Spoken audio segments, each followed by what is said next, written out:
This is Driveway. Today I'll be talking about a mini SUV most of you have probably never really heard of, the Dodge Raider. The Raider is one of the captive imports Dodge brought in and rebadged to fill gaps in their domestic vehicle lineup. It's really just a Mitsubishi Montero or a Pajero depending on the country. While you may not recall seeing one, there's a decent following on forums. It is a surprisingly popular model across the world and has had successful heritage in the Dakar Rally. This is the first generation short wheelbase version powered by a 2.6-liter 4-cylinder engine. Although it worked in their time, they are horribly underpowered, nearly impossible to tune up due to the electronically adjusted carburetor, and had a common issue with blowing head gaskets, which would in turn crack the head. Pretty much like mine did. After my head gasket blew, it was time to turn it into a project. I quickly tore out everything that I didn't want on this Raider, to make room for all the parts I had leftovers from my other vehicles. I had a good 4.3-liter V6 engine from an S10 Blazer, straight axles in a transfer case from a 1977 Ford F150, and then I sourced a junkyard NV4500 5-speed manual from a mid-90s Dodge Ram. This particular combination has never been done before, so there were many things that I had to fabricate and adjust along the way.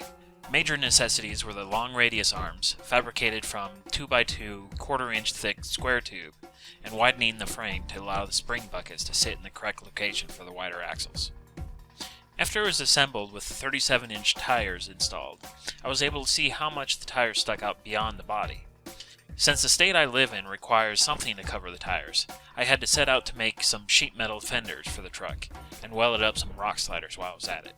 I recently changed the color back to near factory with Monster Liner, a DIY truck bed liner which is tough and non-fading. This pretty much brings us to the way it is today.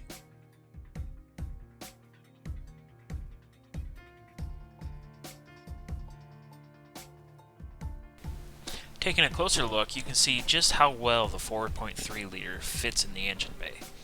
As you can probably tell, there is still some wire mess that needs to be organized in the future.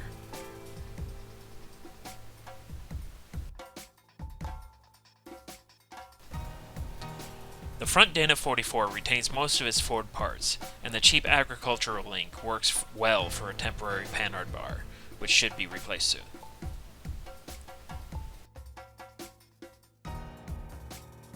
Holding everything off the ground are early Bronco Deaver Superflex coil springs with Rancho shocks.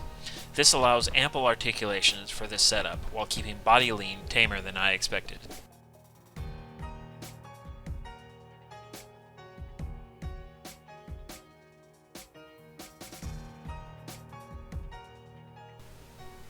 The long radius arms lessen the binding in the system during articulation, with the help of strong Johnny joints attaching to the frame about the midpoint of the truck.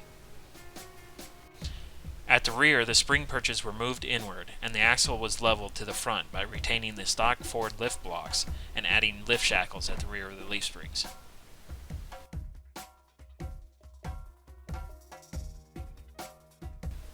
Looking from underneath, you can see just how large the rest of the driveline is as it's installed.